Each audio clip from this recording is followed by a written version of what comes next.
go. It took a moment to get that figured out.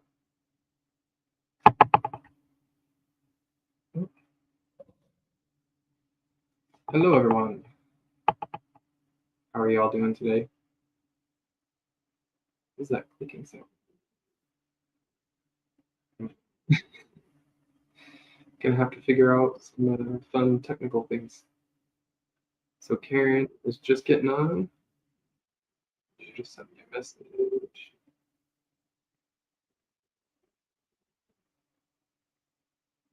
Make sure I didn't mess up the link.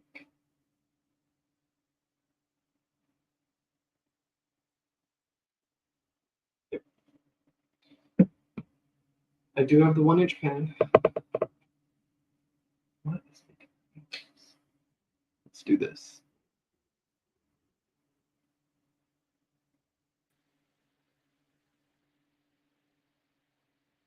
How about now? Does that sound better?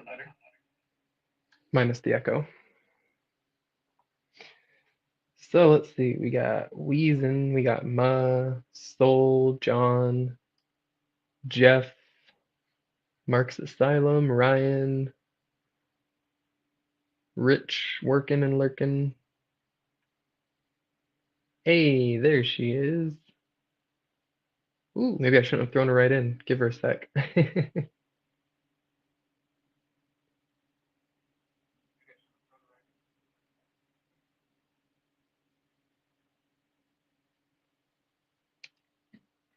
So she's still muted. We'll give her a moment here. She's still setting up. Looks like we can see her water bin. Opal guy, Dawn is here. And I'll scroll back down to the bottom. We got Dub here. What up, Doobs? It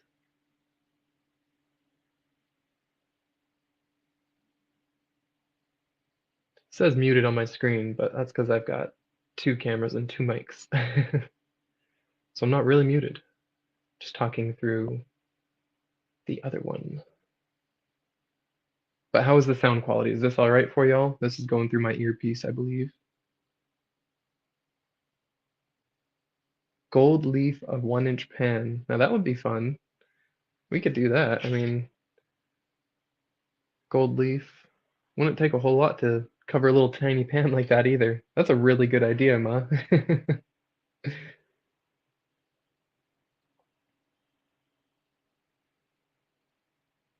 All right. Oh, looks like there we've got Hello? another Karen. Hello.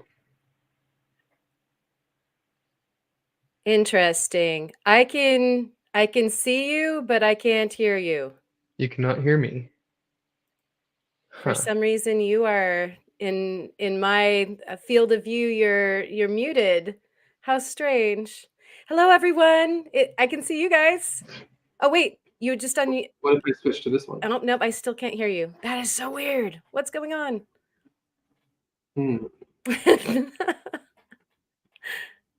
But you guys can hear him, right? In the chat. It looked like you guys were giving him a 5x5. 2 mics. Yeah. Let's see. It's on your side. We can all hear both of you. Okay, good. That's interesting. Well, I wonder. See, I can hear myself through the mic or my headphones, and so if I unplug them, we might get the echoplex.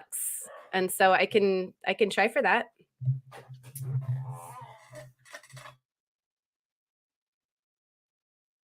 And now she's muted.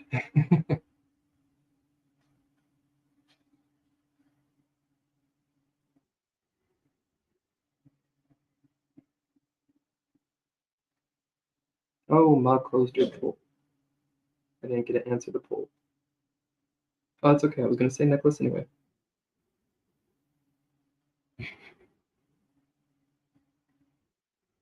Now I wonder if Karen can hear me. She can. But we cannot hear her. She's muted. Wait, on your StreamYard. What if you click unmute?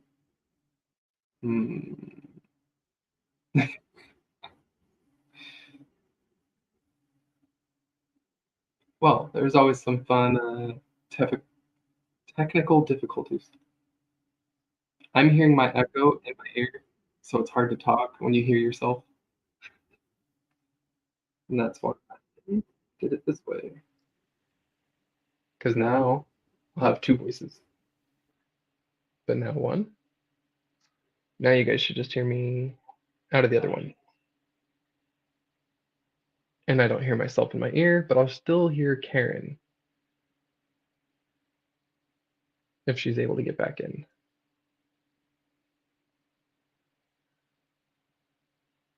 We need where is it? We need like a BRB video up like this. There's a little something in the background. Oh, that's for my live sale. That was a preview of my last live sale. And someone bought that one. That nice little phantom amethyst. All right, let's see. Maybe. Can you hear me? I can't hear you. But I can hear you.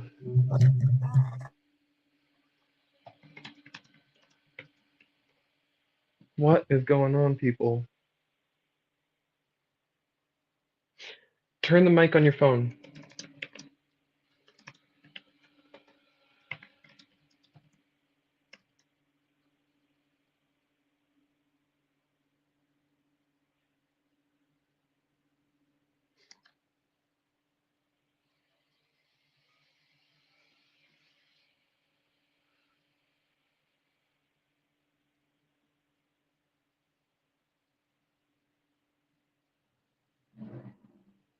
I can't hear anything. I don't hear anything. Well, it says both her mics are muted.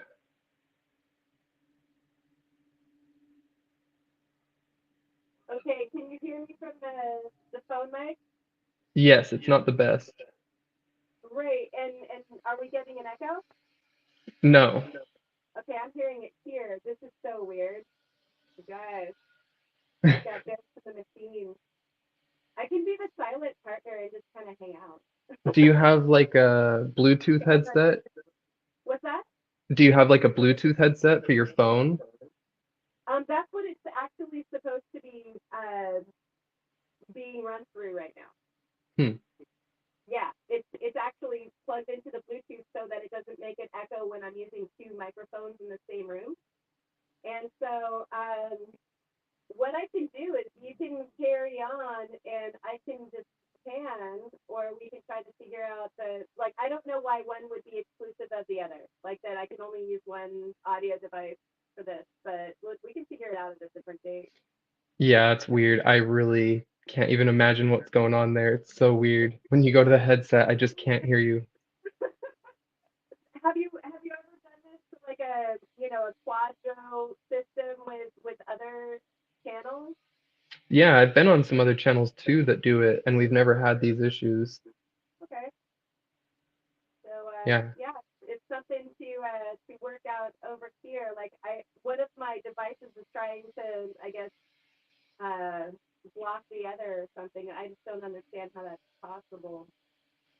Yeah, I don't know. Before this started, I had to remove my devices from my computer and re-add this camera and my mic because every time I connect them, I have to forget them from my computer. They just won't work. Oh, interesting. So you were actually having some technical difficulties. Like right now, what I hear from the computer is like an echo play of you and me, and it's just really weird. Let Hmm. me pull up. What are the comments? What? How does everybody uh, out there? How does it sound to you guys? John says we can hear you both. That's nice. I'm gonna get closer to my phone here.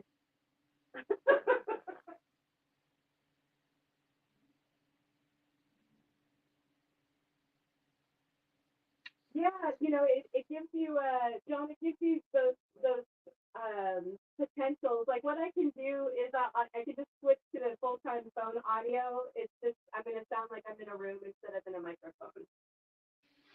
Yeah, it almost sounds like no matter how close you are to your phone, I don't really hear your voice changing. I almost wonder if it's picking up in your microphone in the background wherever it's at, or your headset. Oh, wait, no. Oh, you said it was on a Bluetooth before. Yeah. Yeah, like that's possible that it's like almost out of the room so that it doesn't pick up stuff. Weird. Because, yeah, I noticed when you turned towards your phone, I didn't really notice a difference in the audio as you got closer. Got it. Okay, hold on just a second. Let me see what I can do here. Hey, Russo, could you take me off the stage for a second? Yeah, let me see.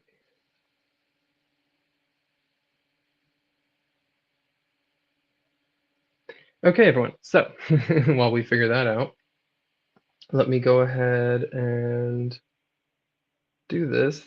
Put my other camera up so I'm not looking at a blank screen here. And we'll start playing with some of the pater I have. I'm just using the arm here that John sent.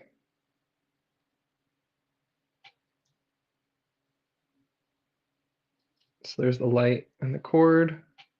Got our adjustable arm hooked up to the table, and it can move around, help us stay nice and stable. To attach it with the little thing to the table, though, I did have to add, because the underside of this table is very uneven, I had to put some rocks under it. Let me see. Give me a thumbs up, Karen, if you're good. Okay. Does that work? Can you hear me now? I can. Okay. So how Definitely are we now? headphone quality, but I hear you. Okay. Sorry, you guys. How flummoxing. We're gonna have to like play with this at a later date just so that I can figure out what's going wrong with my system because obviously it's over here on this side and I apologize to all you guys out there for having to deal with the technical difficulties. But is it kind of good enough? This is like my jinky yeah headphones. Which is definitely jinky. I'm gonna argue that it's still good enough to work and do what we want. So Wow, is that your breakfast, Rufo? yes, we've got Nom. some nice selenite. I don't put salt on my eggs. I put selenite. That's fancy. That costs extra. Yeah.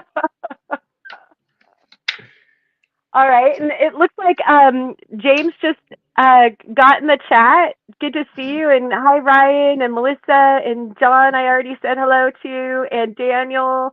You guys are awesome for coming and being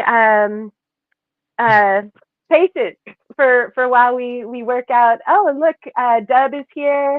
Dub is in the house, full of vitamins and minerals. Right. Steingern. Emphasis on the minerals. Yeah. So while Chris is getting set up, and Chris, hey, thank you so much for having me on today. Yeah, thanks Cheers for to coming you. on. I'm sitting there watching you last night. I'm like, there's so many things I just want to show her. Right? I know. I think that was pretty much like the consensus was everybody was like, if we could just sit in the room with you, Yeah. move it this way, not this way or this way. And of course, when I was all done with y'all last night, I went and binge watched some more while I was working. And somebody was asking me if I had seen Jeff Williams, and they all glommed together so much I couldn't remember who was who. But the answer is yes. Like, you're going to get wet. We were like, my brother and I were yelling at each other when we were at the river. You're going to get wet. So, You gotta love the energy, you know? Like he just looks like he's gonna sweat gold out of his pores, you know? Jeff Williams is a character. He plays a character on his YouTube, and I do enjoy it. He's one of the few people that I genuinely enjoy his character because when people are very fake on their YouTube and like super, oh my gosh, wow, about everything, and in real life they're pretty boring, that's kind of a turnoff. But like he is intentionally above and beyond, and he said it before. This is his mining gold prospector. Hey, I'm a gold prospector character, and he gets Yeah. so silly and wild, and it was cringy for me at first, but I really it grew on me, and I love his channel. Yeah, my brother and I were sitting there when he was here in town before we went prospecting. Uh, we were again binge watching, but you know you can only absorb so much, and that's why I know you guys were all frustrated with me. But like we were trying to like, okay, where do we go in the creek, and you know what do we do, and where are we digging, and all this stuff. And we hit a couple of his, and we were both looking at each other like, is this guy for real? But it ended up being super entertaining, and you know we were using his material when we got to the stream, so it stuck on us. We thought it was hilarious. So you know, sometimes you just got to be a goofball. If that's in your nature, you got to go Yeah. with your inner goofball. But like, you know, when it's contrived or it's insincere or if it's like muscled a little bit too hard, and that's what ends up being kind of cringy, right? Yeah, and just or not that it's a bad thing, but like when channels really cater to kids and like he had the whole thing with I can't remember his name right now. Is it Spike, the skeleton dummy? He's got his skeleton and he talks to whatever oh man, I can't remember the name right now, but no, his skeleton's got a name and he does some little things here and there that were cringy for a bit, and I'm like, but it's all for funsies and to be silly, and you remember that, and Yeah. it's not him being like, I mean, it is for attention, but it's also like not him pretending this is who I am. Oh, I'm a prospect. Like he's not pretending to really be that person. This is the character I'm playing. Yeah, and I love some of the outfits he comes up with, Oh my man. gosh, Like, yes. you know, you gotta love it for the pure extra mile that he goes. Hey, Afia Raka Manny is here. It's so good to see you. And another Hey, person, Manny. like a bunch of y'all have been swooping into like, hey, here's some help. It's clear that you need help. Let me help you. So I embrace you all for helping with this gold affliction that seems to be happening to all of us en masse. I'm just glad I But it's got some more fun. people finally getting in on it with me. I felt so left out for the last few years and really stuck with the raw counting stuff, but I got really into this and started my YouTube more with the gold panning and then went full rocks, but also because I went gold panning at the river and got stuck looking at the rocks for hours and panning lots of garnets and taking the garnets home. I'm like, oh yeah, I'm supposed to be looking for gold, not garnets. Yeah, yeah. Melissa says that your hair looks purple. It must be the way that the lighting is hitting you, Chris. And it's funny because my bin is purple, and so like I keep on wondering, like, is he getting the reflection of my bin off of his hair and into your eyeballs? Here's some better Like, lighting. needs to be a bunch of gold instead. We Yeah, want it's the gold. probably poor lighting in here just causing some saturation. We're convoluting the pixels, which is fine. It's more fun. I don't mind purple hair.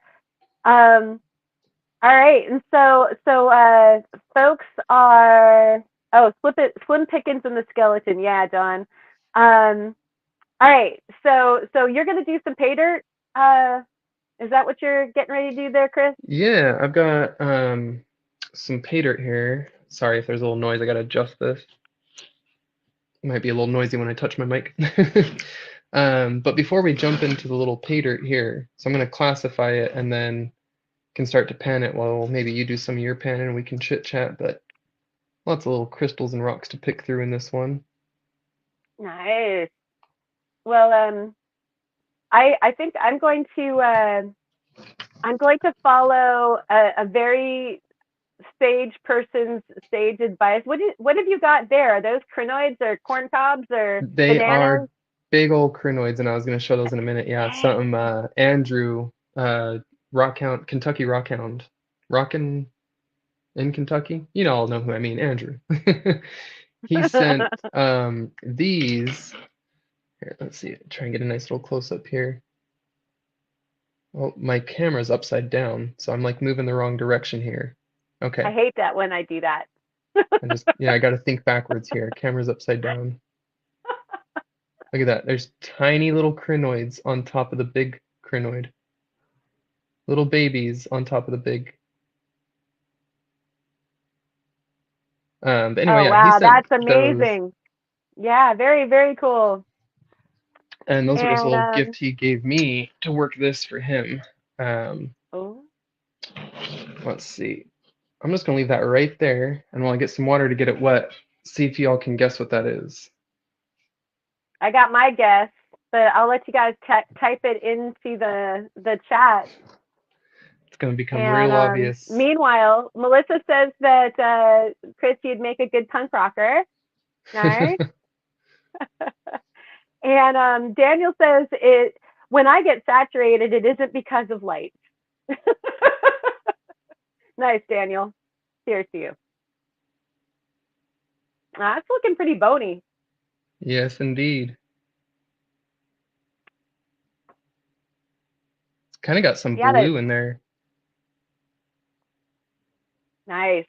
So some pretty permineralization going on there.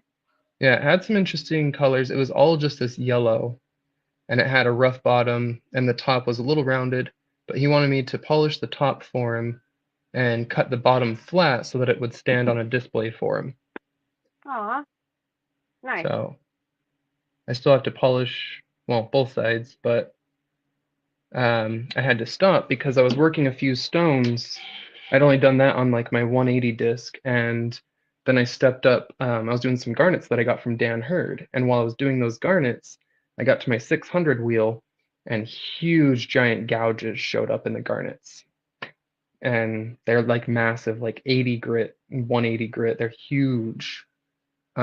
So yeah, I think I need a new 600 wheel, and so now I've got to jump from 325 to 1200 and see how that works out.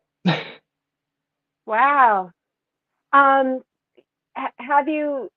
Do you have a jeweler's loop or those like a one of these deals? Yeah, I've got a few things. I've got a few Um, magnifiers and jeweler's loops. yeah, like this is handy because then you don't have to hold it. But I was told by somebody you can remove the Hmm. contamination if you like want to take the time, and I was like, I don't want to take the time, but I was in the middle of a project that had a deadline, and I was like, so gonna take the time. And Right. I went ahead and I actually found the bigger culprits, and just took some little tweezers and went through my disc, and it's working fine right now, knock on wood. And so, I mean, until you figure out an alternative, that might be a way to go if you want to give her a shot, if you've got a few extra minutes. I put on somebody's live and I was just like, Yep. meh. I was actually last night for like a good 20 minutes doing a very hot water soak and Dawn dish soap and scrubbing it with my, oh, I turned it on. Okay, turn off. Turn got my little electric toothbrush and I was going to town on it, and I found the area of the wheel it's in. Like I know about the 1 inch, or like even a little less. I know about the zone somewhere in the ring that it is on the disc by like moving a stone across and seeing where they appeared. Sure. Um, so that was easy enough to isolate out the area. I haven't found the exact contamination, but I could feel it with my finger too. When I had the 600 wheel running and I actually put my finger out there, I could feel whatever was stuck in there. It had to be pretty large. Yeah. Also, Daniel, the coral comes from Robin Vernon over on TikTok. I just paid for my box this morning, and I've got a medium flat rate box of 16 pounds of the coral, and it comes from Tampa Bay, Florida. Nice. And congrats on that, Manny. Scored a heap of fossils from Nick at City Rockhound. Very, very cool. That should be so neat to look at all the way on the other side of the planet. How cool right? is that? That shipping had to be Awesome. crazy. I'm surprised they let rocks come in. Yeah, I think that if they're all uh, if they've got their provenance and all that kind of stuff, I think that it's okay to send stuff back and forth. You definitely want to know your rules, though. I remember uh, who am I thinking of? Ma'am Lambo Morney was talking about that, like some pretty tight restrictions, because I was thinking of sending him a few things from our coast, and I was like, yeah, not so much, huh? He's like, Yeah, no, not and a good not to idea. mention, depending on how you label for the customs and all that. Mm. Oh, Daniel, Tampa, Florida. The coral comes from Tampa Bay, Florida, and Robin Vernon on TikTok.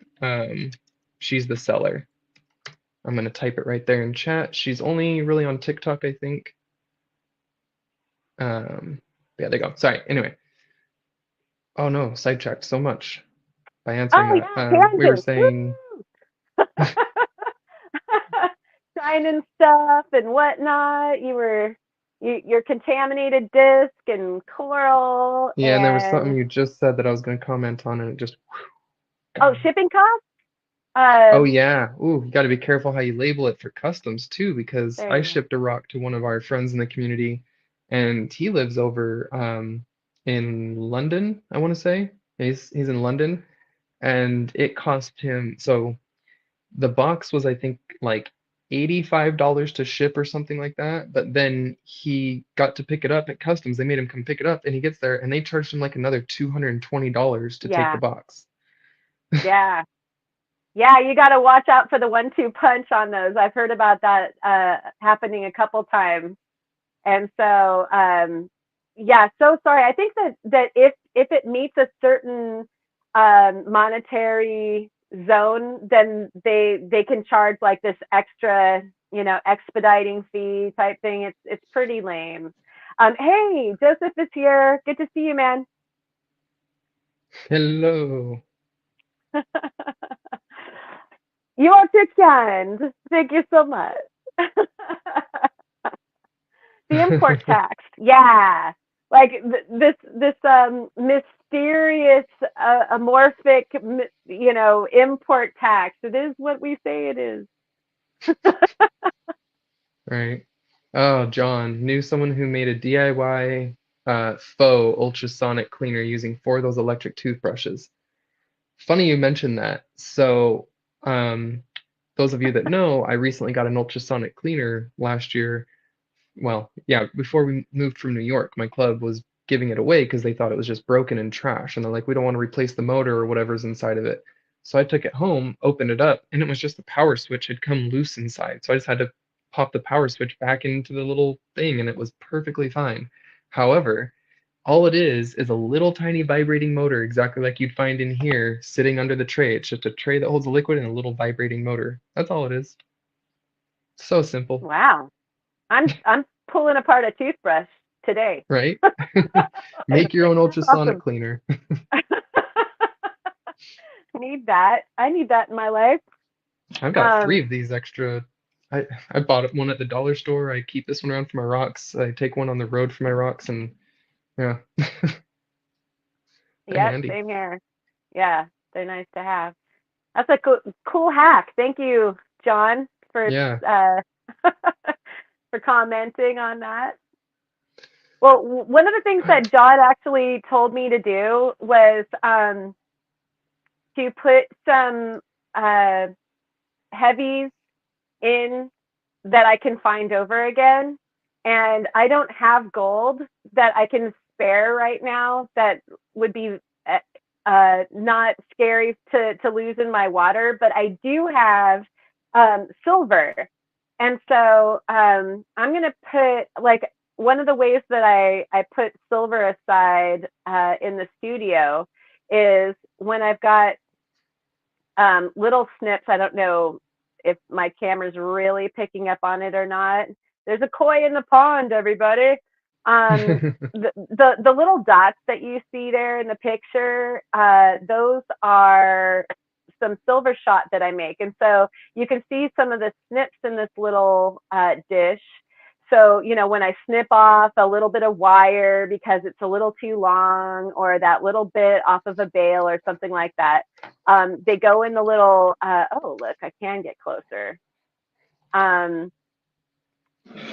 They go in this little thing, and then I torch them, and because of physics, you know, they turn into perfect little balls.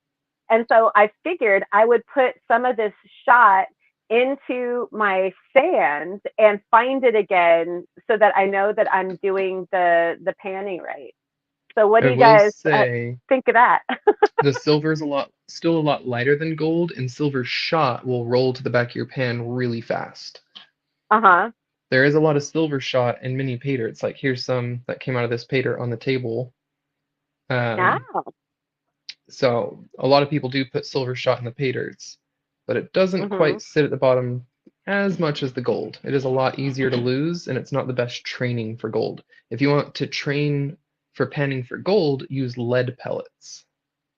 Okay. Don't have any lead just like right here. Yeah, fishing Um, sinkers. I mean, when you go out to the river, if you're panning and find a bunch of lead from like fishing sinkers or like shotgun pellets and stuff at the bottom of your pan, you know you're doing something right. There just wasn't gold there. oh, that's a really cool tip. And so I'm trying to think of like how to get the shot be small enough so that it's not just like this big lump that you're like, okay, I totally know you're there.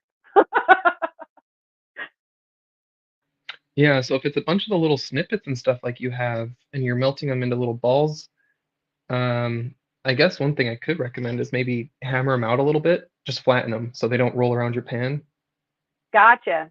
Okay. Or maybe use the snips instead, because I do have some snips here, like that are, you know, still squares and stuff like that. That might Yeah. be better than y'all having to hear my hammer right now.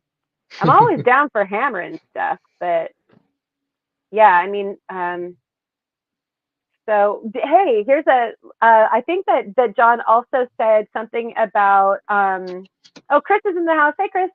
Uh, Hello, let's Chris. see. um, he said something about copper. Is copper heavier? Would copper be better? Because I have snips of copper that I could use too. Offhand, I can't recall. Let's see. Copper I know it's is. harder to melt down, so maybe it's got like enough going on that it's heavier. Got tons of copper around. Yeah, let's see. Okay, silver compared to copper. Silver is at 10.5 to 10.12 specific gravity. So we're looking for a higher specific gravity. Gold is 15 to 19. Um, Copper is less, it is 8.9. And that actually, I should have thought about Okay. that. Makes sense. There's a bunch of copper in this pater I'm doing today. So this is actually a copper, gold, and silver pater with gemstones in it. And there's raw native copper in here. Hmm. Yeah. They kind of go So in we value, I could. guess, of. No, go ahead. Oh no, go ahead. I was just gonna say, I guess they kind of go in value of specific gravity, that density, copper, then silver, then gold. Yeah, that makes so much sense, and it and they did it anyway. But I can add if you guys want to see the experiment happen, I could add it to like the little bowl and do a quick bowl. And then I also, or one of the big bowls, I have all three of these bowls loaded with some sand, because I have the bucket, which isn't quite concentrate. It is pre-concentrate. So I ran it through that little classifier, but it's not just, you know, you'd hope that your concentrate would just be the black sand, right? And obviously, when I was panning before with you guys all, was that just last night? Oh my gosh. Yeah. It's been such a long. Last week was a long week. It's already Monday being a long week, but you know, you saw that how little black gold or black sand there was. I believe it's like farther down towards the bottom of the bucket. So I tried to get down to the bottom of the bucket for these scoops for those 3 pans today. And so hopefully we'll see some better stuff. Yeah. Well, hopefully. Yeah, we'll see. See what you got in those Yeah. cons. And I realized I went and found my flat lap wheels might not work, but I got a whole stack of these polishing pads, and I've totally got 600s, 800s. Think we can kind of work around with these like drill chuck kind of polish pads. By the way, for those who don't have a flat lap and want to get into some really cheap polishing, this is seriously the best you can do. You can polish big old slabs and huge flat pieces, or even use this like your own little tiny flat lap with a drill. Like, it's actually pretty handy. It's a lot of Totally, things I totally haven't, agree with that. Yeah. yeah. There's been a lot I haven't been showing on my channel lately. I haven't totally been in the mood to do YouTube stuff, but I've been making a handful of things, working on a few different projects, drawing up some new ideas, and I'm having more fun doing the things right now and kind of just doing rather than showing. But I'm trying to show more, make a regular schedule. My next video is gonna kind of ask everyone, what do you want my schedule to be? I'm trying to pick a night a week that's not already taken by someone else and maybe jump in on like every Tuesday night or something. Every Monday or Tuesday night from now on, do a live. Thursday night, I don't know. Nice. That would be cool.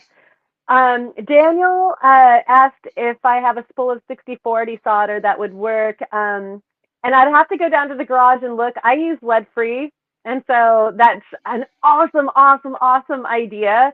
And what's nice about that is that you could clip it to all the different sizes that you might want to like pan for. So Daniel, I'm going to go down to the garage and I'm going to check on that after the live, and I will play with that because that is a really. I was trying to think like, how do I get small lead? That is the perfect way to get small lead. Some nice lead solder. And John Yeah, also said, if you use copper for pan training and are able to retain it in your pan, then you have no problem catching and holding the gold. That's the whole purpose of training with a lighter metal. And actually, that seems like a pretty darn good point too. Thank you so much, John. John has been like a gold hunter. I believe comes from generations of gold hunters, prospectors, and whatnot. yeah. And No, so John makes a great point. Like that is, if you can get the lighter metals, then you're definitely doing it good. for Doing it sure. well. So what I Well, even. I think we'll add the silver to the black pan, and that way we'll be able to see it pretty good while it's doing its thing. And we'll just play with the silver because it's really not that precious. I mean, it is, but I can fish it out, and it shows up pretty well. So I won't worry too much about it, and I just have it here, kind of convenient.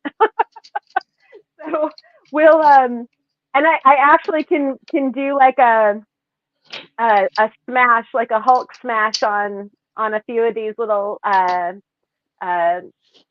rounds that I made so that we have some nice little collection to add into the pan. Oh, Joseph, you're so sweet. That's an awesome super. Oh man, thank you. Wow. Woo! Hey, do you That's got mind to if go I on my ring the list. bell for him?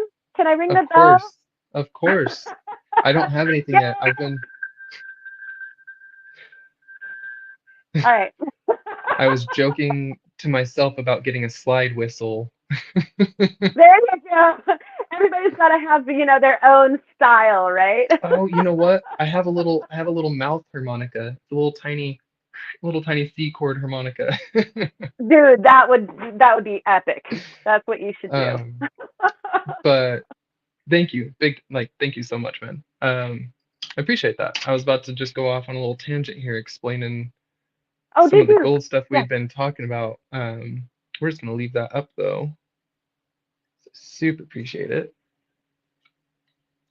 So when I was showing the other pans and we were talking about seasoning your pans, and I had the other gold pans that had a very rough bottom, they weren't really ideal. They had a lot of pitting and stuff in them. These are the higher quality 3D printed. They've got the tiniest ever ridges, which could be like you can smooth these out. but this is a lot smoother finish than the other pan I was using. It is a metallic green, not quite the right kind of green to see the gold contrasting against really well, but there's enough contrast there from that green and that gold to not worry about it. But let me switch to this one. So the thing I know a couple people were trying to help you with yesterday, and then there was some conflicting stuff, was the how you were washing the gold out of the pan. And like you were tilting it and doing that to tilt the gold out and tilt the dirt out. And there's two like methods that are a lot better than that, because that's going to swirl the gold up inside. As the water comes back in, it's going to wash and swirl the dirt and gold up. So like one of the methods is tilting. Let's see, let's go this way.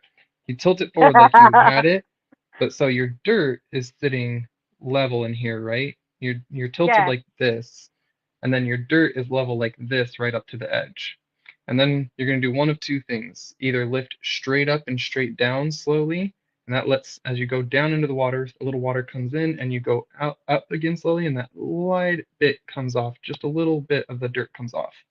So it's either up and down like this, or you tilt it just slightly and just go side to side like this. So it's either like this or like this, but not this. And yeah, I totally had amalgamated them both, trying to be, efficient. Like, it'll go faster this way, right? No, total folly. Yeah, I mean, that one took me a while to get the motion down and get it. And Jeff Williams, again, was one of those huge helps with that. Watching Jeff Williams was great. But then you see other pros out there, like Goldhog has videos where he'll say the opposite. And he says, never swirl your pan, always go in and out, never up and down. But then another guy says, always go up and down, never in and out, and always swirl your pan. And like these guys, they have a lot of conflicting stuff on whether or not to swirl or which motion to do. But the one thing they all agree on is like it is holding your pan still and either up and down or side to side, but never wobble. Got it. Awesome. Yeah, thank you so much. I really liked that, the effort that you put into like showing firsthand, like, this is what you can do.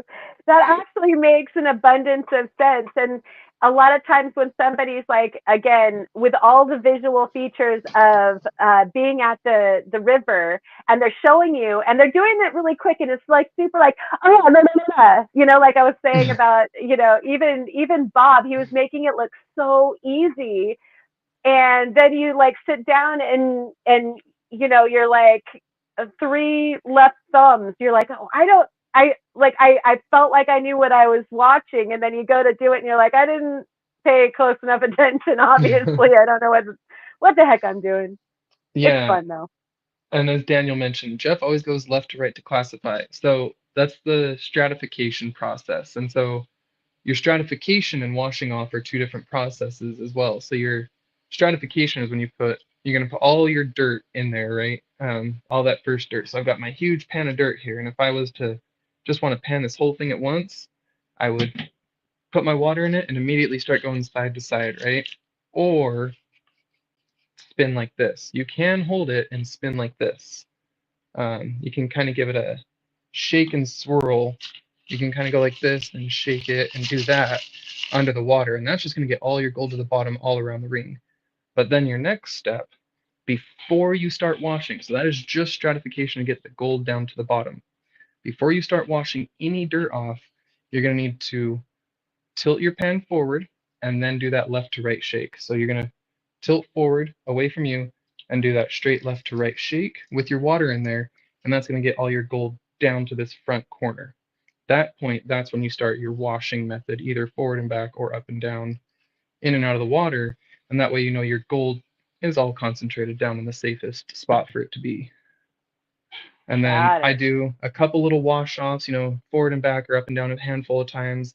I do that maybe 4 to 6 times, pull back, shake again left, right while tilting forward, and then wash again, and just keep doing that. You will watch people like Vogus Prospecting who will teach you other methods, which are the non-washing method. He does the kind of stratify and scrape, where he does all that same method, but then he just takes his hand and wipes off the top layer of gravels. But I he's saw really that experienced. too. Yeah, he's really experienced. He's been doing it forever.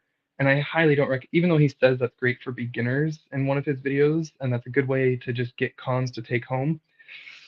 I'm kind of so on that because like I've tested that when I was trying to learn and watched his videos and others.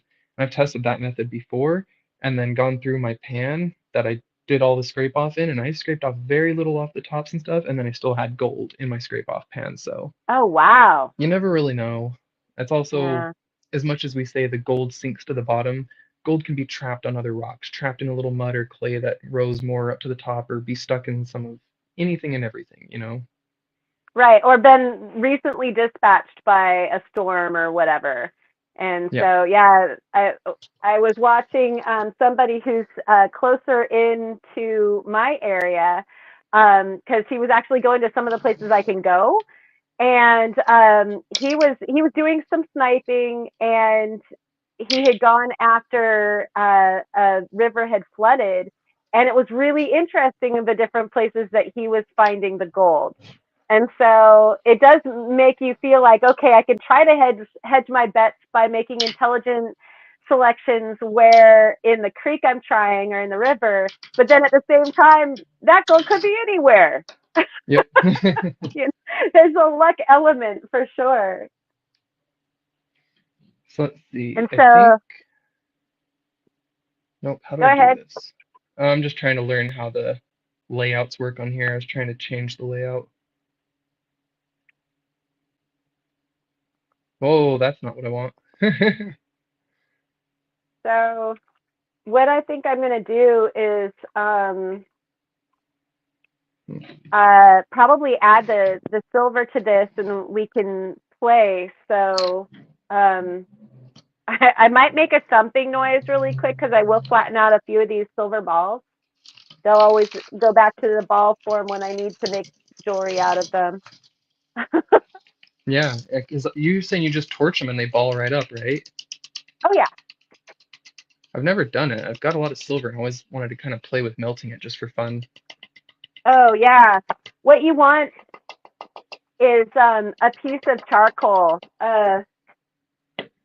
So you need something that will hold the silver while you heat it, so that the silver doesn't, like if you just have the silver set on like say a piece of Oh wood yeah, or something like that, you know, I've it'll melt through. And so yeah, like a porcelain or a capel. yeah, so I use charcoal, a charcoal block, and you just stick it on top of the charcoal, and you can even, you know, get some of the forms to happen in a charcoal. Well, that's Um, smarter than what I was gonna try.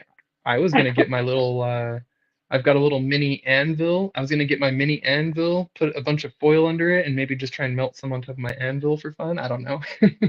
yeah, you don't want to make any fusions, right? And so the silver will not stick to the Charcoal and stuff, won't yeah. stick to the charcoal. Whereas, like, you know, if you have a crucible or something like that, you have to put the borax in it so that it won't stick to that. So whatever it is that you are melting your silver Mm. in, you have to make sure that it's not going to stick to it or try to fuse to it, because it'll melt and it'll become molten and it'll be happy to you know, make new friends. Like that's what it's looking for. And when it doesn't have any friends to make, then it'll go ahead and make a sphere, you know, just Okay, like a yeah. See, bubble. I've watched them do Yeah. that at the New York club, the Long Island club I was in. I saw them doing that one using like flux and all this stuff and the capels to make little balls. So, Yep. okay. Hey, we got Yes, sir. Cortez. Oh, wow. Yeah, Hey, buddy. I'm Long just time no see. oh, whoops, I thought my phone was plugged in. Apparently my camera's gonna die. So let's plug We're in. lollygagging, man. We totally need to find some gold, and yet we're, you know, like surprisingly, we're chit chatting. We're seeing a totally empty screen here right now. Yeah, let's Not see. much. I just classified this. Let's see how fast I can pen it out and get all the gold out of here. So we got some copper. Well, let's see. You gonna give me macro? Give me the macro. Thank you. I can send you some raw copper if you need to practice with some copper. Got lots of copper. I just got some copper Definitely. slabs too from Gene in Utah. Some really interesting Nice. copper. Now, what are these? If anyone might know, it might be Karen, but I know he likes to put facetable gemstones in my bags, but I never know what they are. He'd given me You know, aquamarine in the past. yeah, those Let's could see. be aquas or they could be Oh, topaz. look, no, it's got a flat face. Look at that cleavage. Oh yeah, some kind of doesn't topaz does that, doesn't it? Yeah, it does. Topaz gets very flat cleavage, yeah. Yeah, I like those super light blues. I'm not terribly proficient on. So if somebody out in the chat has an idea, then Yeah, this one's green.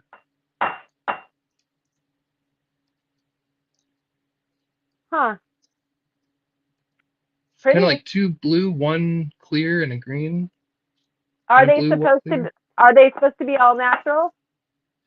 I think so. He never says really. He just gets a lot of mixed gemstone bags and mineral samples, and we'll throw them in there. These look like Uh-huh. obsidian.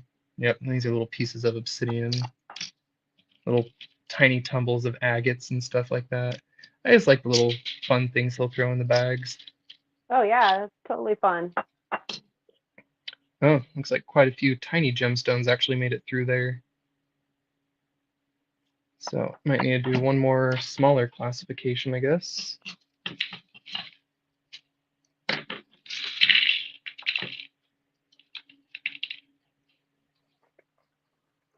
Okay, I made some little silver discs, and I'm going to add that to the pan. Oh, nice. It wasn't even that loud. I only Yeah, half I was processed while you were hammering away. I was By the way, hammering gently. I am trying to design my own sets of these to print and sell. Little tiny backpacking classifier sets. That's adorable. And are you having those 3D printed? Is that the deal?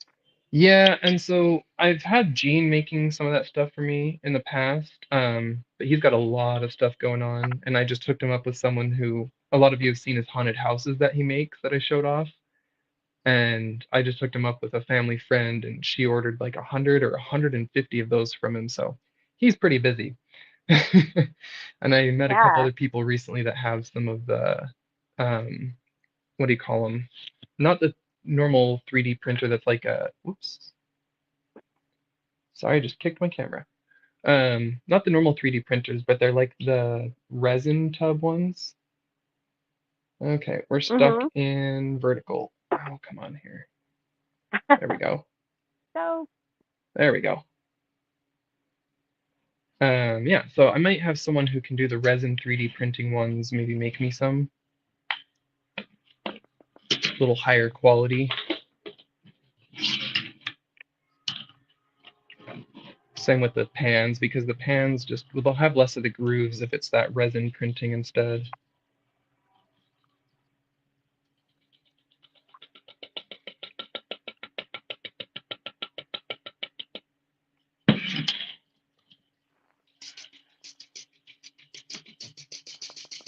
did anybody find anything good over the weekend, you guys?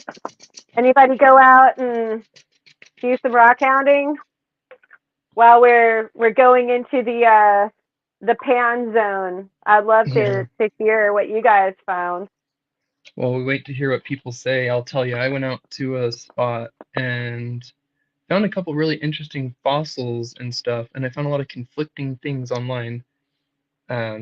Handful of websites all said you can collect 12 pounds there, and it was BLM land, so that would fall under normal collection rules, but it's 12 pounds instead of 25, which was weird. But then Oh, it said no uh-huh. collecting from the boulders because there's huge boulders out there, and I mean massive, like car-sized boulders of death plates of just giant Oh, big wow. and small shell fossils.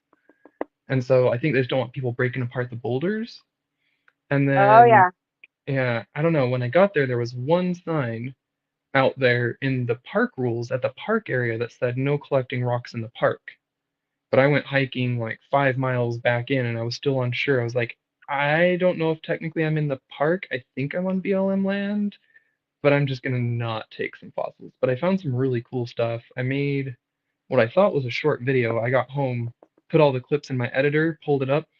It was an hour and 20 minutes, and I was like, oh no, that is so much to edit. I was Yeah, out there that for is the like, daunting task. uh, I went on like, it was almost a 4 hour hike. It was a very long trek that day. Most of it was hiking, Nice. and I was just filming and walking and talking and showing the, stratigraphy out there, showing all the different cool rock layers. It's right where the shelf is being pushed up from the Pacific plate coming into California, and it Oh yeah. pushes up, and you can see all these different exposed layers just go vertical in Oh this area, wow. Very and cool. it's a hot springs, so it has a lot of new and old mineralization in the hot springs. There's a lot of like travertine type stuff, big stalagmites, stalactites, and stuff growing all over the place. Ooh, did anyone see that? Let's try and get the macro. Where'd you go? Oh, there it is. I saw a little chunker of gold. I don't even think that's the one I saw. Pretty sure I saw a bigger one than that.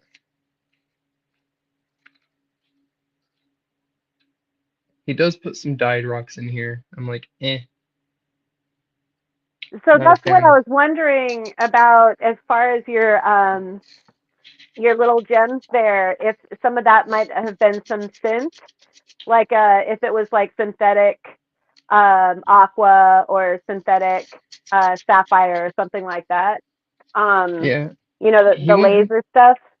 Yeah, he doesn't do it intentionally. He just buys, I think, random cheap mixed gemstone bags online. Like goes to Etsy or eBay and finds Oh like yeah. big bags of mixed gems for really, really cheap. Probably comes from who knows where.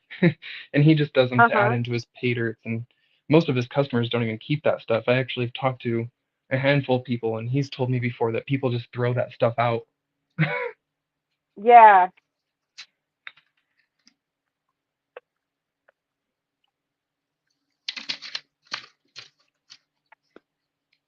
Oh, ma. Um, as for your question, sorry, I wasn't looking at chat. So I was up at Alum Park. It's ALUM Park.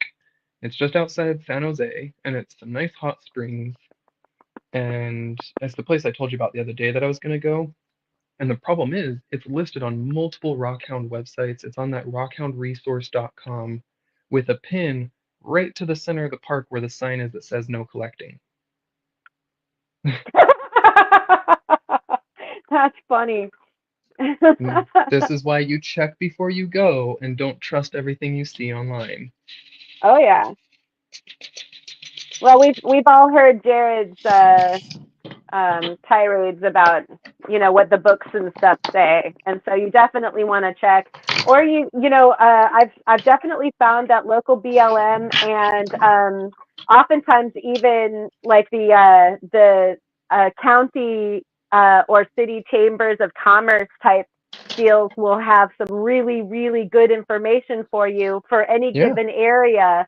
yeah. You get like the insider track, and they'll let you know, like, yeah, that place, we're so tired of people going there because of this one book and it's closed, or they'll definitely be able to point you in the right direction. They Yep. appreciate it. I've Yeah. gone to the BLM field offices in Idaho and been like, hey, I don't have claim access. I want to stay on public land. Where can I go panning? And the guys there actually were like, here are 3 spots in this area where you can pan that are not claims. And it was awesome. Yeah. Yeah. Actually, And I then you did. get to go ahead. Oh no, I was just gonna say, I still get questions 4 years later on a video where I explained that and did that, and in the video and in the description I say it all, and yet I still get comments to this day on that video. I got 3 more in the last 2 months that say, hey, where is this? How do I get there? Is it legal to pan here? I'm like, Uh-huh. watch the video. Right. Well, a lot of people, when they're trying to fact find for a vacation, they're going fast. They're like trying to like glean information. And so I forgive a lot of people because a lot of people are headed to the coast. They're like, where do I go to find fossils? It's like, oh my gosh, there's like a pretty huge coastline. There's a lot of different places. What do you mean? Like, you got some time? Yeah. Like I jokingly say that to you guys here, but in reality, I give them some long answers and say, go to the BLM field office, double check. It's been 4 years. The place I panned might be a claim now. Yeah. Yeah. Well, and then in our area for the panning, like places that are legal, some parts of the year are off limits, other parts of the year because of salmon spawning and that sort of thing. Yep, And same in so Idaho. so you even still, it's awesome to be in touch with a local entity that can kind of point you in the right direction if you're a beginner. Or if you know somebody who is savvy, then, follow their directions. If you're lucky enough to have a friend that can take you or whatever. But we're doing all of this kind of from scratch. And so it's been really a good experience to find out where to go, where not to go, how to find where the claims are. Because, that's one of the things that I hear a lot is people will complain about not knowing where the claims are. Yep. And like they're all supposed to have markers, but I don't know how many of you guys have been in the deep old growth forest of Oregon, at a stream bank, but it would be very hard to know where the clay markers are. I have been out to some of those where and accidentally come across claim markers, and it's, a stick in the ground with a little orange tip on it, and you get close and it says claim marker. And I'm like, that's not like that's your marker out on this like 4-acre lot. People are supposed to see that. Yeah, and you don't want to be that. Like, I would have the worst feeling about being a claim jumper. You don't want to be that guy. And so one of the things that I was able to find online was a listing of all the claims that were updated for where I was going. And so I knew exactly where the BLM land was. I knew exactly where the edges were. And so, there's resources. You can find out. It just takes maybe a little planning, and it's really nice to have an internet connection. So try to do that investigating before you go. Yes, indeed.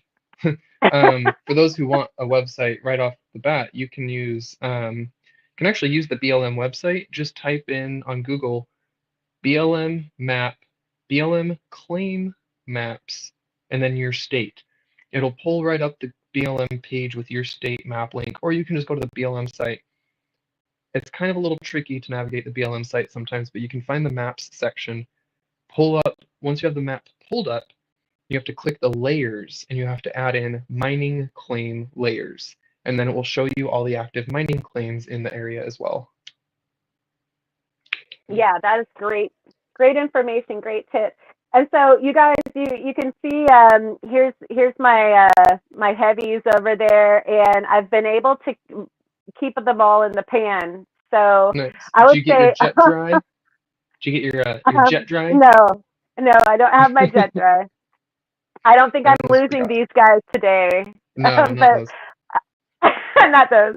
But I want to thank John again for the super cool suggestion, and I like your suggestion as well, Chris, for pounding them down a little bit so that they weren't just rollers all over my pan.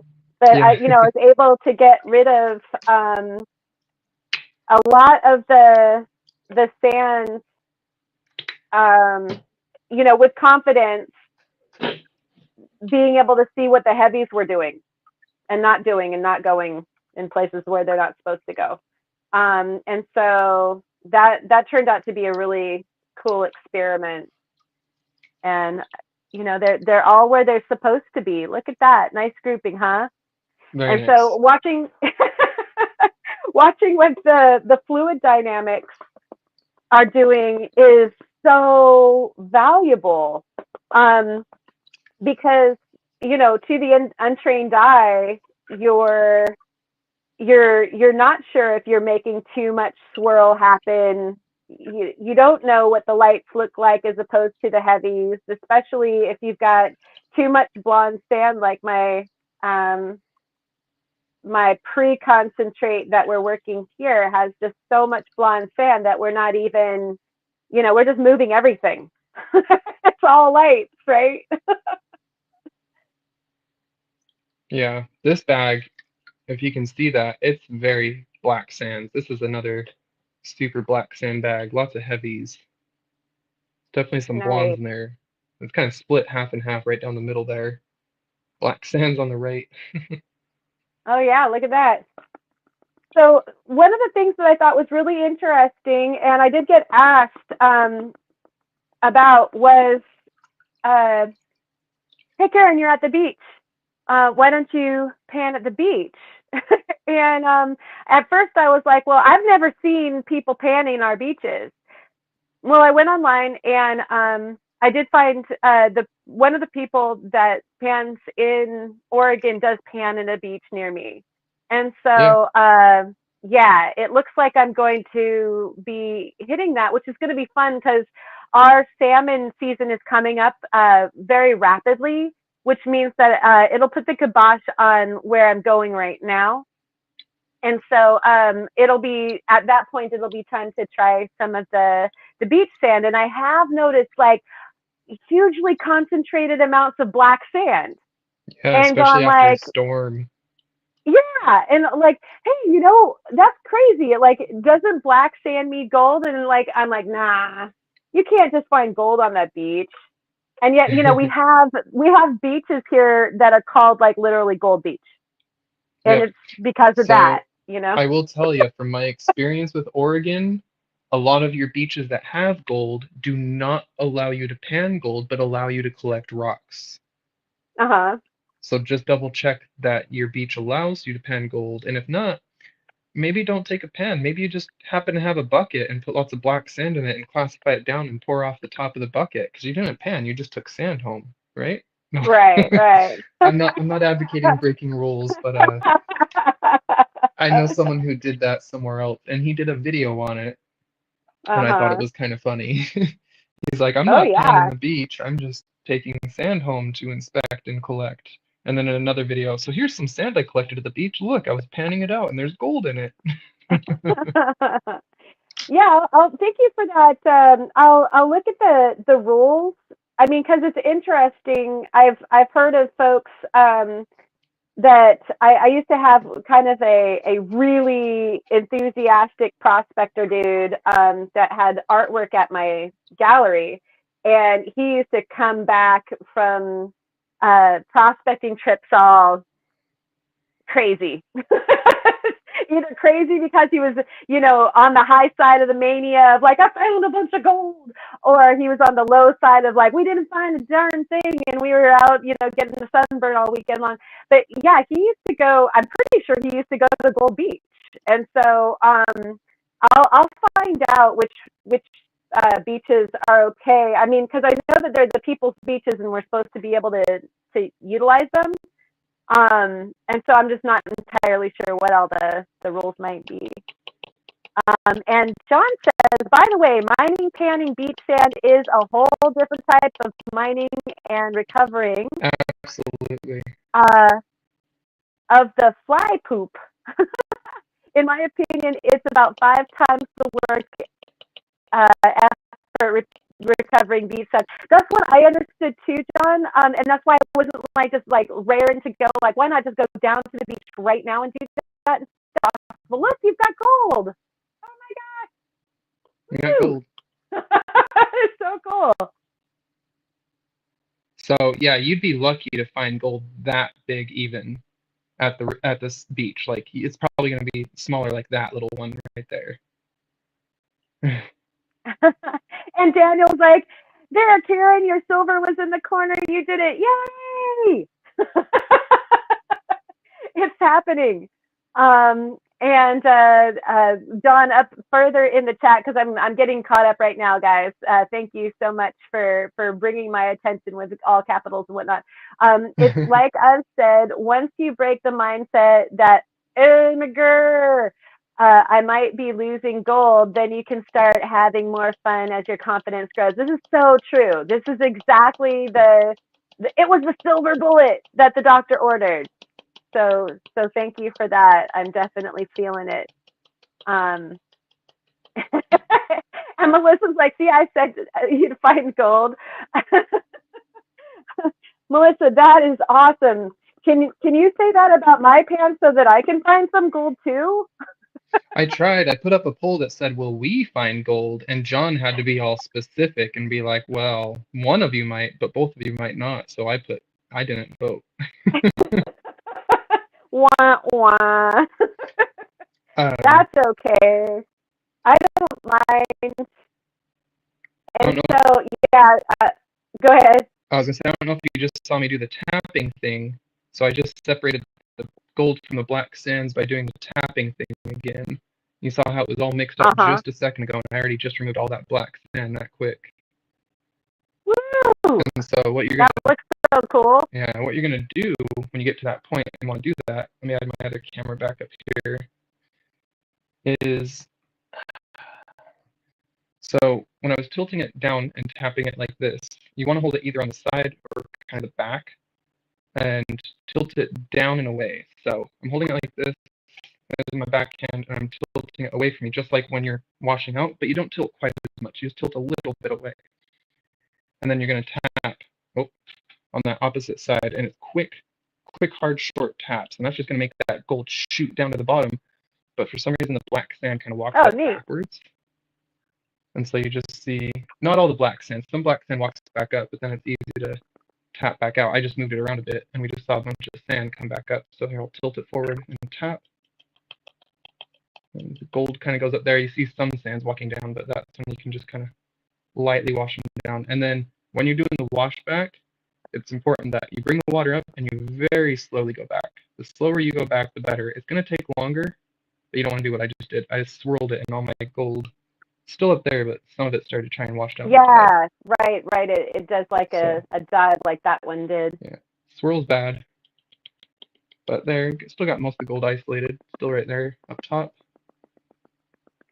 Actually, don't even think that was gold that went down. That was just a really yellow rock that flew down the side. But I'll repan this one after I snuffer those up. Let's put you back on here, see what you got. Is that your practice dirt again? I'm just playing, yeah. Yeah, that is your practice dirt again. Okay. Yeah, I'm just doing this thing where, you're washing the stuff down away from your smile. I have a silver smile instead of a gold smile. But see, this light, this one is like a flat, like more of a flake. See, it'll even see that? It's that's silver. And so what's wrong with the audio? I mean, I hear you. Sorry. Oh yeah. And Melissa Duff proclaims that I'm going to find. Thank you. But yeah, at any rate, it's interesting to see the behavior of, the way that I'm managing this might work well for these big old chunks of silver that I have in here. But like if I had smaller bits of things in here, maybe not so much, because like I was making that silver flake. This was like a bit of bezel, I think, a really small snip of bezel that I also hammered to make it like a flake of gold, right? Yeah. And to see how that would behave. And what was interesting, you can see where it's going right now, and it was actually floating there for a little bit. And so I know that it's not as heavy as the gold, but it's interesting to see once again like the behavior of your different materials. Yeah, anything that can be really hydrophobic can surprisingly just float on the gold, and that's where the jet dry comes in. And out in the river, in the wild, you're going to lose that gold. You're going to lose that floating gold. I've seen some people before take jet dry out to the rivers and get their huge pan full of stuff and start to concentrate and squirt a little jet dry in their pan to pan it out. Uh-huh. I'm like, if you're that worried about losing a piece or two of fly poop, you've already spent more on the jet dry than you saved in gold. That's a good point. All right. So that seems like that was a good way to figure that out. And it doesn't look like I've got anything else, after panning those pieces of silver, the stuff that's up there with it doesn't look like anything. Unless it's so microscopic that, Oh, we'd have to look at it underneath the microscope to find the little dots. exactly. I just repanned this and I guess I actually got it all the first time. So, Ooh, sweet. All right, and so John is saying always put a drop or two of jet dry, or at least a few drops of Dawn. And I do have some Dawn yep, upstairs, and so yeah, I'll yep. have to. I squirt a fair amount. I put maybe a teaspoon in this bin. There was something Godzilla else. audio, huh? Yeah, what was Something that? got weird. That's what I was trying to figure out. Was it my head, my headphone? Was it that I touched it?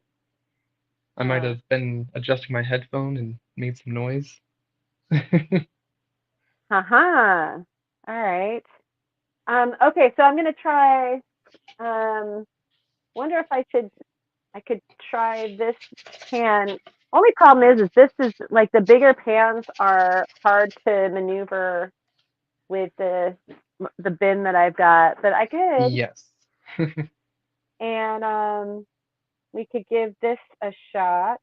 I will also say, And so the washback is easier with a larger pan. The smaller the pan like this, the easier it is to uh-huh, accidentally throw back the water and throw your gold back too. got it. I do find Okay, larger pans easier to clean up with and work with, but again, it's just that space that you don't have. I'm gonna put my training wheels in here. I'm gonna put my silver guys, and we'll try it with the bigger pan and see what happens. This is great practice. Thanks all for joining and watching Chris actually find stuff and me find my marbles all over again, which is a good thing. My So, smashed silver marbles. do you just have your cons from that little trip? Do you not have anything else with possible gold? Oh, that's it. Yeah, yeah. All No, right, I maybe I'll haven't have I to. haven't purchased any pay dirt or anything like that because, like, honestly, I couldn't bring myself to, because I was like, well, just go find some. Right? I mean, you do have the ability to find it. You are in the right place, but maybe Yeah, if I you mean, it's want just a, not the best. Go ahead. oh, I was gonna say maybe if you want a test amount or a little test pen, maybe I can make you a pay dirt. Aw, that might be fun. Although, like, I could see that making me even more nervous than working the stuff from the river. Well, I'm no, like, because okay, see, there's for sure stuff in here. but that's the benefit. You know how much is in there, and if you missed it, you can go back until you find it and know when you found it. Oh, that's true. Yeah, okay. I see what you're saying. And then you can Um, really hone in your skills and know whether or not you're finding it all in your first pans or not, and see what you're missing. yeah, that is a superb choice or point to make, and yeah, a good thing. Maybe I'll just go ahead and order some then. You guys were both talking about some different people that you like to get your paid dirt from. Do you mind mentioning that again? Yeah, well, this one, I think he's currently taking a small break. But LXR has always made a lot of fun dirts for me. One of the best Mm-hmm. sellers out there is Mike Vendetta of Vendetta Prospecting. He has Uh-huh. been one of the most fair people in the pay dirt game. He gives you your money's worth. When you buy $100 bag, you're getting between 80 to $100 worth of gold back because he goes out and mines it himself. He's not one of those people who sells you $100 worth of gold for $150, which is what a lot of pay dirt sellers do. They Oh. charge way above what you're going to get. If you're going to get $50 of gold, that's probably a $75 or $80 bag. Mm-hmm. Um, and so some of the people out there are really great about not doing that kind of thing. And I would definitely recommend them, like Mike Vendetta. There is millerprospecting.com. He has a little list on his website. He also has a YouTube channel where he just does pay dirt reviews. That's all he does. And Oh, that's cool. yeah, he's got a list of the top 10 pay dirt sellers on his website and also a huge list of sellers to never ever buy from because there are a Oh, lot of pay dirt seller scams out there. And a lot of them are going to charge you $50 and give you $1 worth of gold. oh, that would suck. Yeah. And that's why, our community is so nice and so giving and people are so generous here. I think it'd just be fun to make you one. You don't have to go buy your first one or worry about, am I buying one from a reputable dealer and I'm not going to ask you to pay me for it. We just had Rockin give a $20 donation. Maybe we can consider it a little crowdfunding to get Karen a pay dirt with Uh, the channel donation. So thanks for that, Rockin. Your donation and anyone else who decides to give today will just go to me making Karen a little pay dirt bag so she can pan some gold. How's that? That's pretty cool. All right, and then we'll definitely make a video out of it. We'll have to have you on, and you can see the incredible benefits reaped by helping Karen the Karen panning fence. Oh, look at, okay, so it's so cool watching you do that. Like, look at those smalls moving, guys. Like, yeah, it's like the water is just sucking it out of your pan. Yeah, here, can even maybe get it a little closer.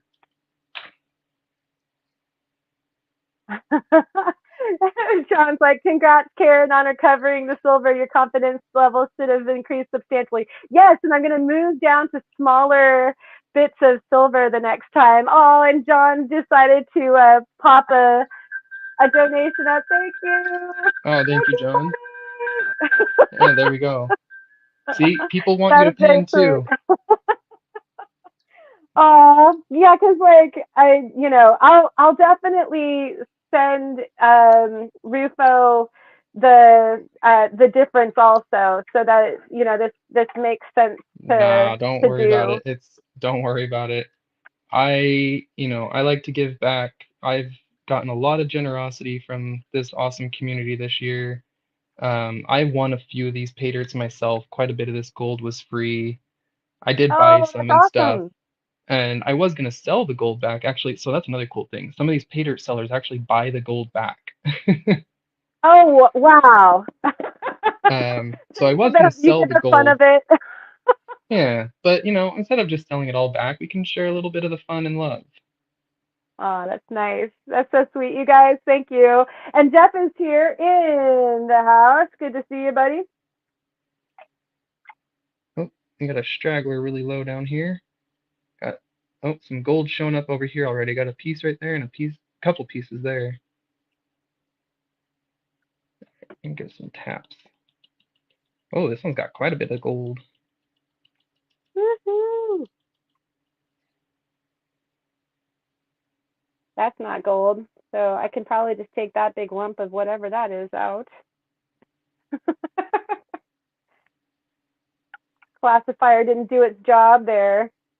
The heck is that big old thing doing in there?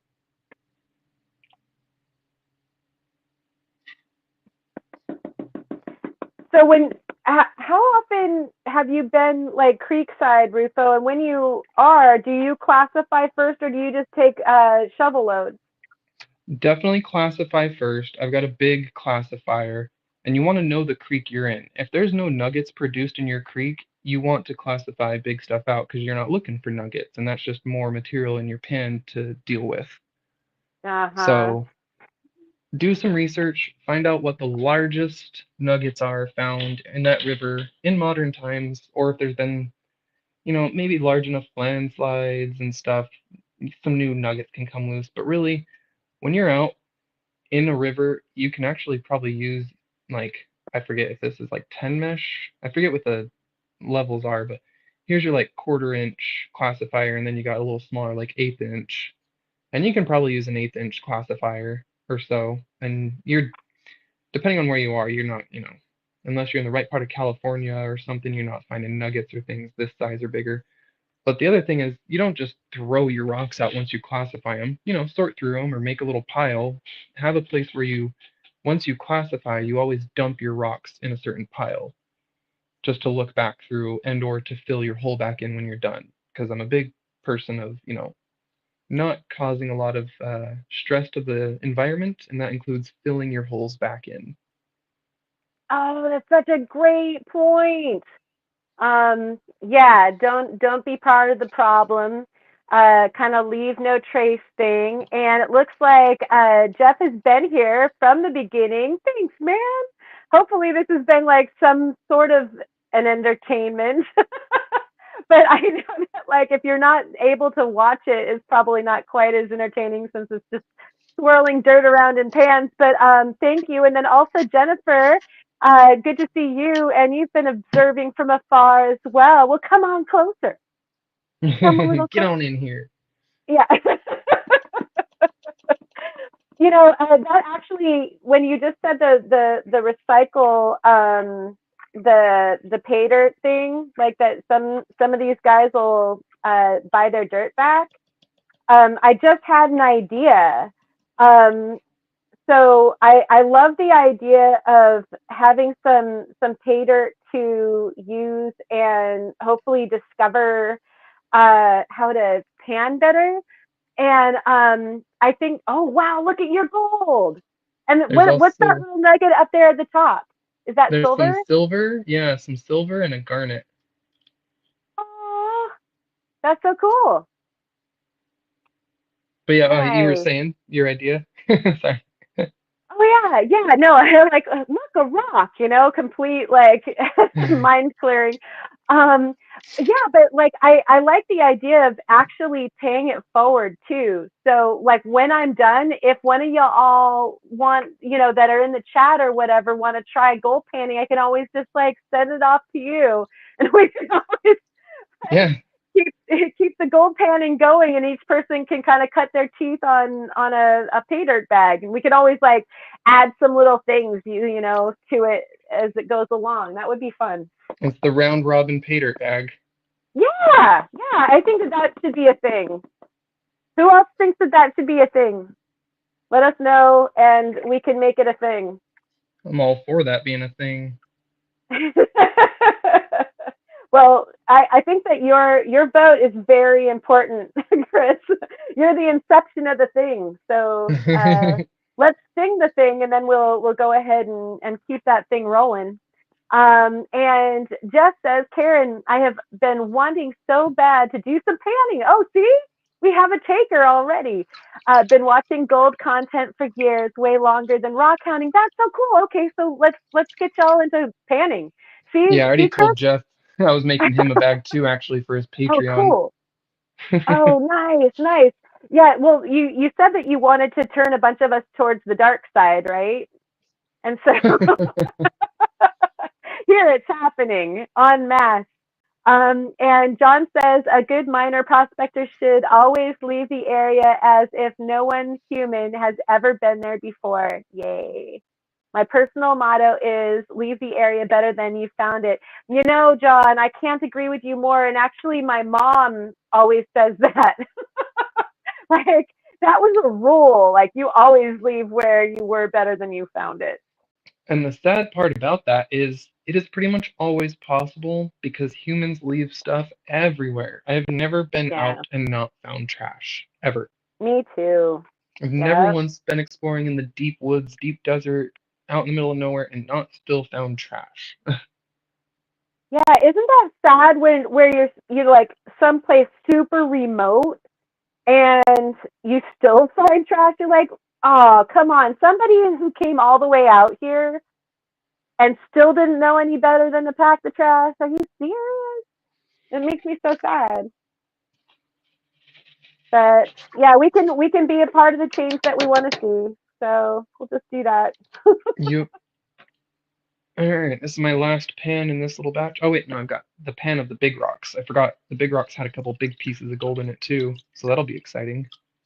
So here's a question for you guys. Like, I'm using this big old pan, and I am getting some really nice.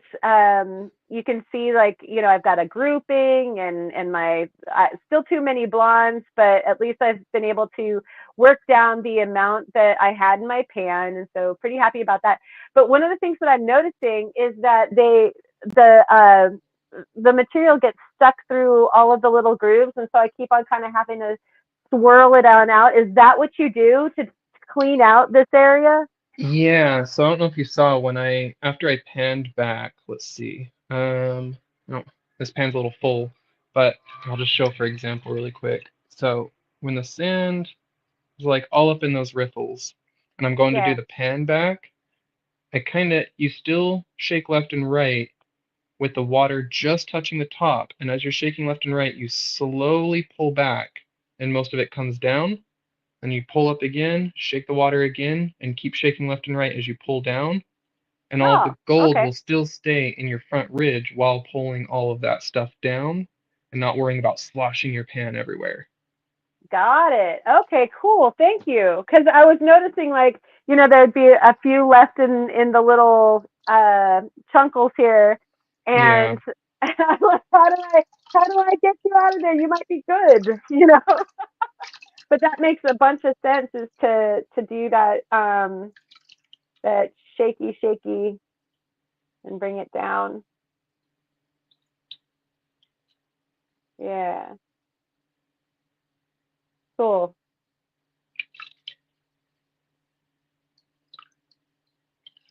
It's going to be so exciting to actually, there's something about not just finding gold, but finding native gold. I don't know why that seems like so exciting to me, but it does.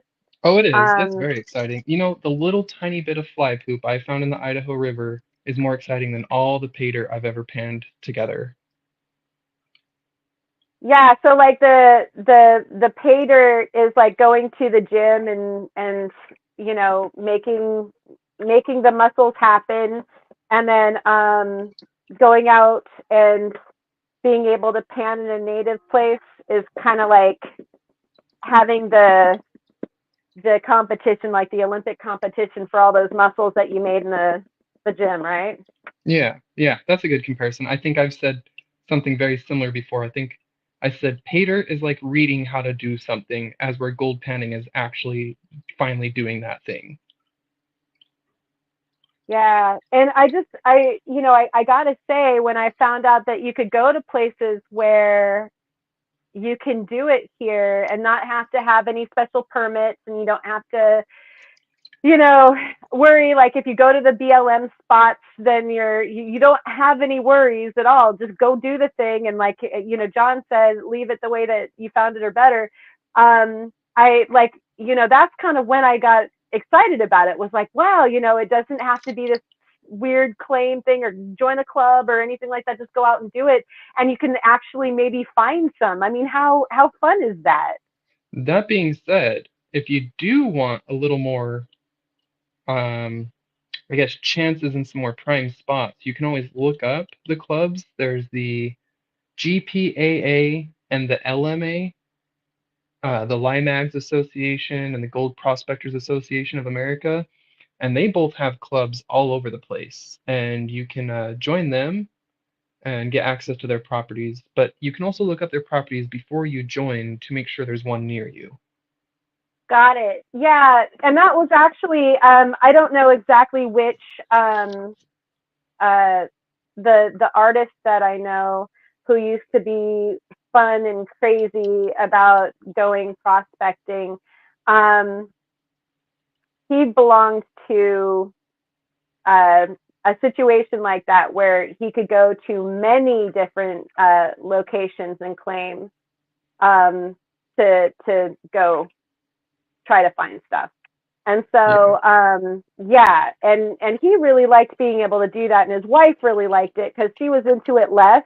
But there were all these all these places where they could go that were fun for her, for other reasons. Instead of the same old place, like if you did have your own claim and it was the same old little patch of land, nothing else going on, like, and you're stuck there doing the mining or whatever. It was fun for her too, to be able to go and discover these different places. And so that was actually a cool resource for both of them. So again, those of you who are getting into it, you could look into doing something like that, and then you're not beholden to going to the same place every time. Make a little vacay out of it. Okay, so John suggested, oh, go ahead. I was gonna say, I don't know if y'all just saw that, but I just walked this chunk of gold up. This gold right here was all the way down here in the black sand, and I did the tapping, and the gold came all the way up, and the black sand stayed down. Just to I'll show be darned. how awesome that method is. And look, we've just got our Look at golden that. smile left over. Yay! So you're saying Look John at said them what now? teeth. Oh, John was talking about using your hand as a vibratory toothbrush style thing, and bringing back down the bottom of the pan to consolidate it all over again. So I was appreciating that little tip. Yeah, you guys, thanks so much for hanging out. And Sonia was all excited about you finding your gold, and John's like, and Karen found her silver. Thank you, man. We got cheerleaders. Thank you so much. Well, I know what Ma is excited for, and it's still going to happen at the end here. I'm going to try and pan with my little 1-inch pan. Oh my gosh. And then you have to put the spoils in a teeny weeny little bottle for her. That would be the completion of her, like, every hope and dream. Oh, that would be actually cute, having like the total miniature gold set, with like the little pick and the shovel and the. So it's funny you say that. I just bought a whole bunch of these mini jars to fill with the silver, right? And after I found these, yeah. Oh, it's so pretty. After I saw these online, I wanted to look up even smaller ones. These are 1 milliliter bottles, and then I found some half milliliter bottles. But my partner's like, you just bought 100 little bottles. You don't need 100 more little ones until you use them. Yeah. So I showed Ma, and she's like, oh no, danger, you shouldn't have showed me that. And then she bought these, and she sent me a few of the little ones. Yeah. Allison Prairie Girl Rocks did give me some teeny weeny bottles, and I was just like thinking of Melissa the whole time. Like, there. Yep. This is some teeny weeny Montana sapphires in a teeny weeny little bottle. I think it's the smaller of the two that you were showing, and so cool, because she did like give me some bigger bottles too. But I was like, oh my gosh, that's Melissa's like Achilles heel right there. That's cool that she shared with you. I sent her some little stuff as well to put in her little bottles, and I sent her some little pyrite and garnets and stuff for her little mini displays. Nice. Speaking of, I see a couple tiny garnets in here. I might have to go back through the sand and pick out the little garnets. Even though they're tiny, I really like to save all the micro garnets. Oh, yeah. Yeah. And some of that stuff, if you are into doing metal smithing or smithing at all, is stuff like sapphires, I think garnets, I know for sure sunstones, some of the other gemstones you can actually cast in place. And so if you've got a rough one and it's like, say, too small to do much else with, you can go ahead and cast it into your silver or gold or whatever, just as a raw stone. Oh, interesting. Probably where some of the teeny weeny garnets that I have, I've seen where folks will do like a beautiful organic sand casting with the, just like a perfect little garnet. Really cool that way too. And so you might, save all those littles, and you can always, maybe do a casting with them. That's really cool. Yeah. Not a bad idea. Yeah. Got a little tiny piece trying to escape up here. Come on. Wasn't found with these 3D printed pans. Sometimes the gold sticks to the little 3D printed parts, like it gets caught in little micro riffles or something. Wow. It's kind of good and bad. It's not going to wash away, but when you're trying to move it or tap. I'm trying to get the stuff out of the riffles the way that you were suggesting. Yeah, it's just so funny, like especially like this. Oh, I lost your sound. Did we lose you? Can everyone else hear Karen?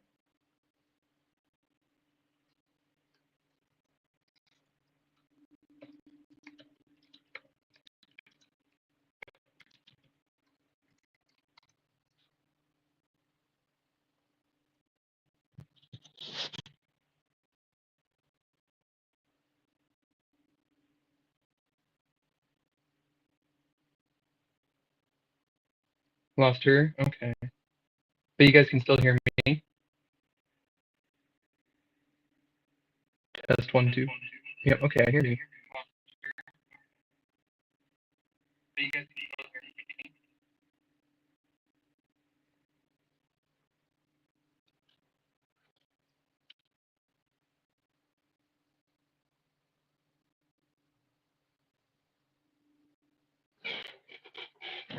I think her headset must have died. Yeah, oh, her phone. Oh, her other camera with the phone. It disconnected. Okay. We could blame StreamYard. Let's see. I'm gonna suck up this last little bit of gold here. See if we can figure out Karen's issue. I'm just gonna suck it up with the black sands there, clean it out later.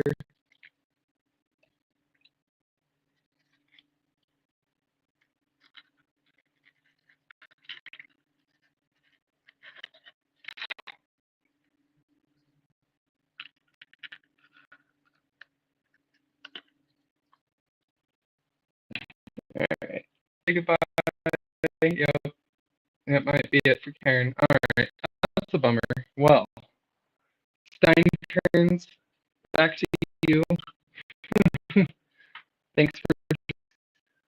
Well, it might just be that we have to end it because YouTube or StreamYard and or both might be having issues.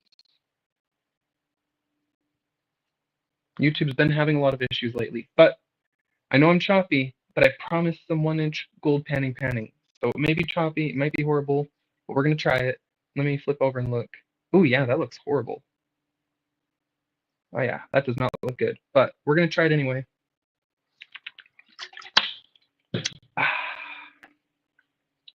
Got my little 1-inch pan. Thank you, by the way, so much, both to Karen for joining us today and for Rockin' and John Saucer Hunter for giving. I'll have to go pick out some kind of beginner level dirt for Karen that's not too full of the black sands, and we'll make her a little pay dirt. So here's what we're gonna do for this one. I'm just gonna kind of scoop some of the dirt down out of here. Yeah, I got a nice full mini pan here. And then we're gonna add some gold into it. We're gonna add a known amount of gold into it to see if I can recover it.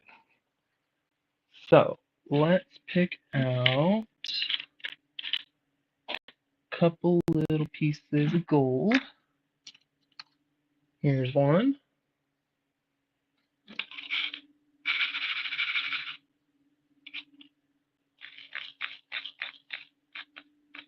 And here's another good one. Okay.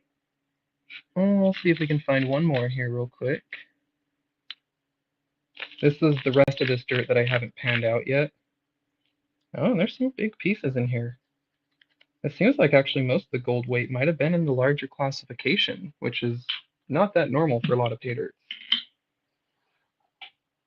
Alright, so here's how I'm going to do this. Gotta use tiny gold for the tiny pan. Honestly, no matter what, it's going to be really hard. So,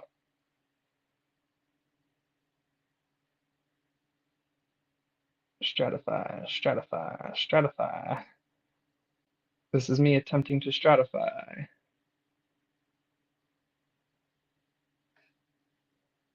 Did we lose any of it? I don't see any of the gold in there.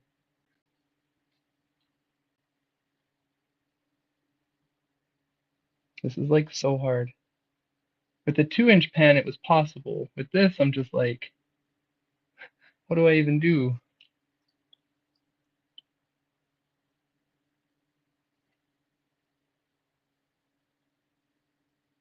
It's working.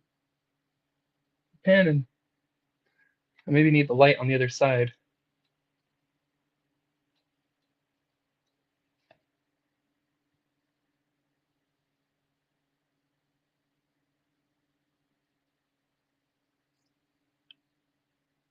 Oh, I just lost one. Oh no. I dropped one of the pieces. There's 2 little pieces in there, and one of them just fell out right there.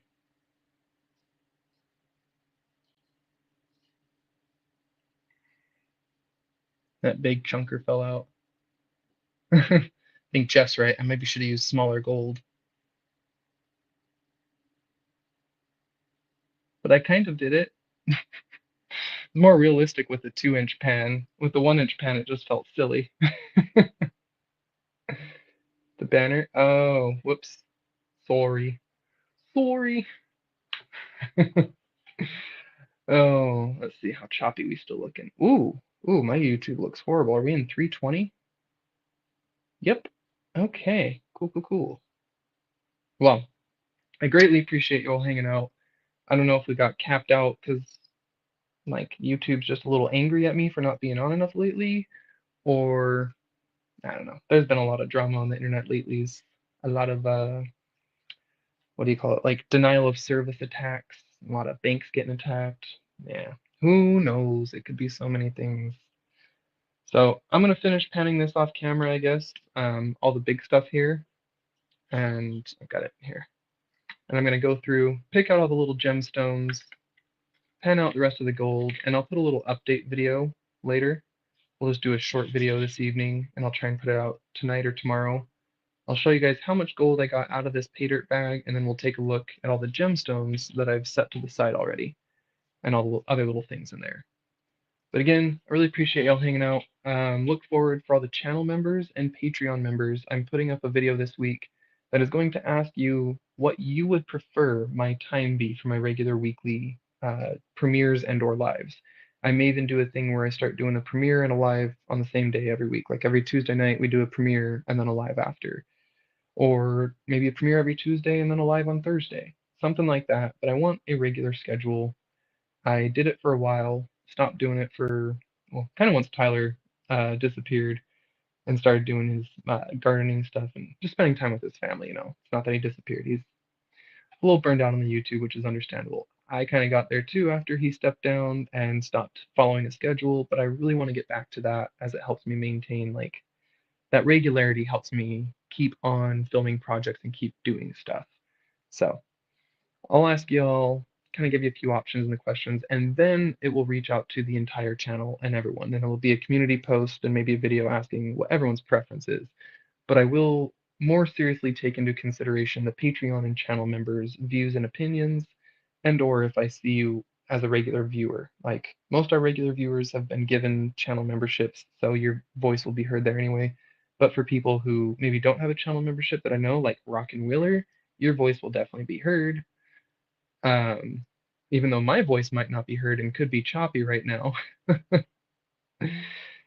it will definitely be taken into consideration when I go forward making my schedule. So thank you all again for watching. I had a lot of fun hanging out with Karen. I love sharing some tips. I love sharing the gold. It's going to be fun to make her little pay dirt bag.